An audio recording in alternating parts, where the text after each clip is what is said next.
rapaziada aí, ó. Rapaziada aí, ó. Seus porra. Aê, moleque. Vou filmar você agora, só você, hein. Foca em você, mano. Foca em você, foca em você. Foca em você, moleque. É, cuzão. Tá. Moleque, gol! Na trave, na trave. Essa mulher vai ficar feliz, hein. Faz o... Pegou, pegou. Só não foi boa a jogada, mas pegou. Boa, moleque, boa. Sua mulher vai ficar feliz.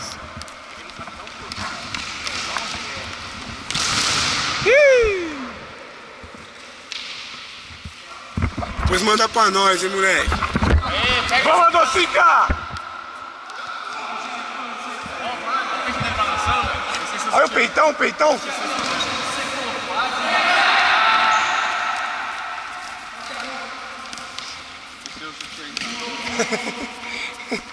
Imagina como assim, cara. Imagina. E ele fala que é treino, né, mano? O Dodô fala que é treino esses peitos.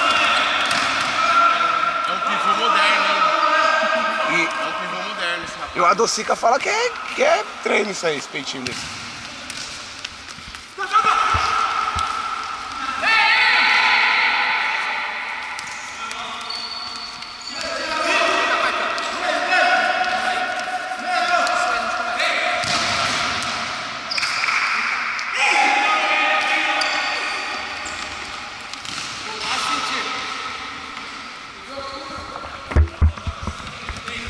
Jefão e Danilo.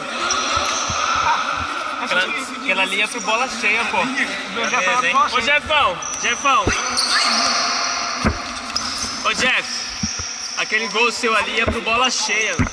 Manda, moleque. Não foi? Ele tirou?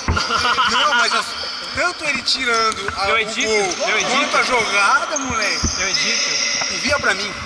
Envia pra mim lá no WhatsApp. Hã? Tá filmando. Aquele lance do Jefão? Foi não? Ele tirou. Eu não sei de onde ele saiu. Mas não foi gol, não. Vai editar e fazer a bola entrar.